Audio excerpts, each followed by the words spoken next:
I heard you mention fog impacts. Well, we're seeing that right now. In the past couple of hours, a fog has descended over the Kern River Valley. In the past 15 minutes or so, there does seem increased smoke activity, specifically coming from this ridge here. The race I'm following is the race for that Board of Supervisors District 2 position. What's the response to this fire looking like right now?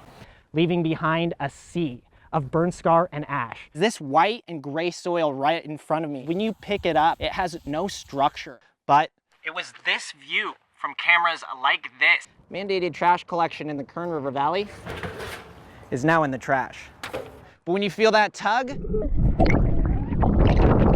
you might reel in something valuable. People will buy a tortoise that looks like this, but then they'll grow to be the size of Mo here. Might as well build an Old West saloon to put it in.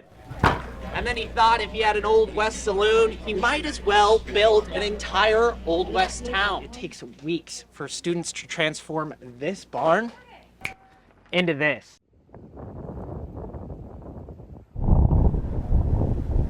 This was the scene in Walker Basin on Sunday. Helicopters dropping water and planes dropping retardant, trying to stop the progress of the Burrell fire. The concern is livestock, guests that were here, so we had guests that we had to evacuate. Brian Barrett is a family member of Rankin Ranch, a large historic ranch in Walker Basin located near Walker Basin Road and Caliente Bodfish Road.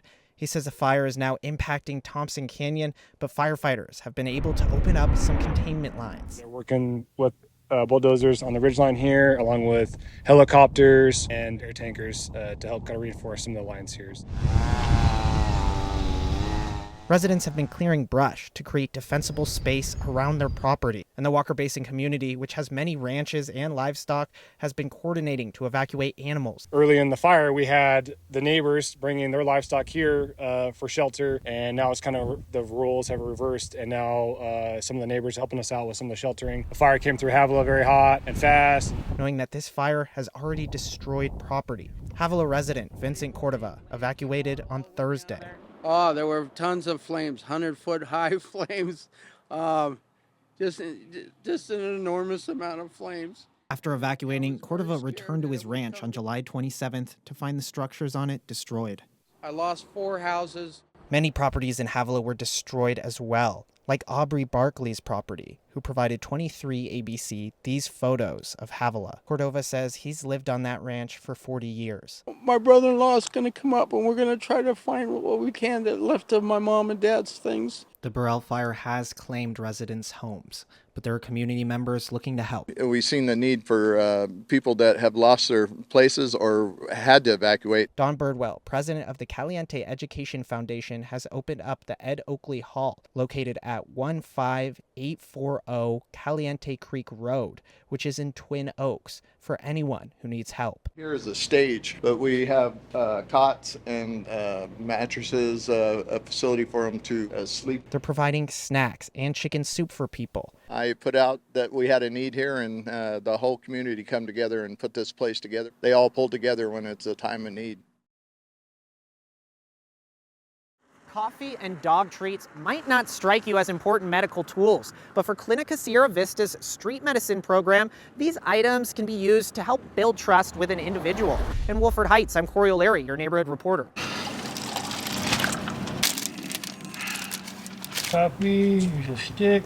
Medically speaking, a lot of these people have been done wrong. They don't have a trust for medical fields, period. That's Scott Dopp, who works on Clinica Sierra Vista's street medicine team, which has recently been brought to the Kern River Valley by Alana Costello. Bringing care to them just helps build trust again with the healthcare establishment, which I think is important. Is there anything you feel like you need today? Every Wednesday, Costello goes out with a team including herself, a medical assistant, a caseworker who can connect people with housing resources, and Dobbs, who does everything. Drives us, he knows the area, he's got really good rapport with people. The team drives around the valley offering care to unhoused individuals. So a lot of people are very hesitant at first, you walk up to them with a badge and a clipboard. How are you doing today? My name's Alana. The best approach is just being friendly. We also got some dog treats and a hygiene kit.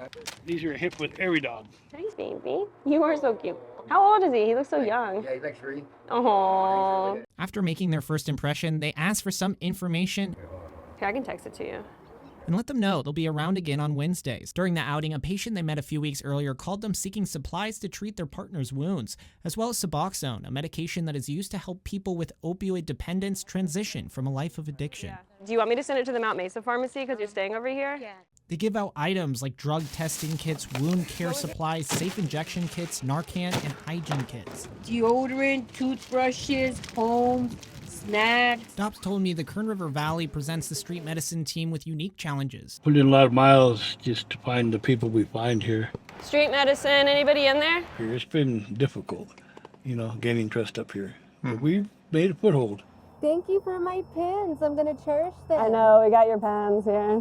The team's commitment and consistency helps build that trust. I see us like building a relationship with people. People are starting to trust us more and are starting to expect us every week. It's good to see you. Yeah. Tell Dougie we said hi. I will. Yeah. Thank you for coming. Yeah, of course. Kern County is sending multiple bull riding champions to a national competition next week.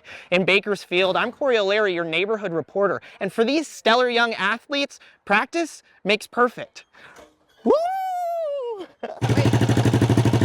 Like most 14-year-olds, Cole Young is gearing up for his first year of high school. But unlike most of his classmates, he's trying to break out on the national stage. Certain days I love it, certain days I hate it, but in the end, I come back to it. One reason he comes back, he's really good at it, recently becoming the California Junior High State Champion. The runner-up for that title, Young's friend Kai Stern. We've been friends for a long time. We've been rodeoing for this last year together. Those titles have secured both of them a spot in the 2024 National Junior High Finals Rodeo, taking place in Iowa next week.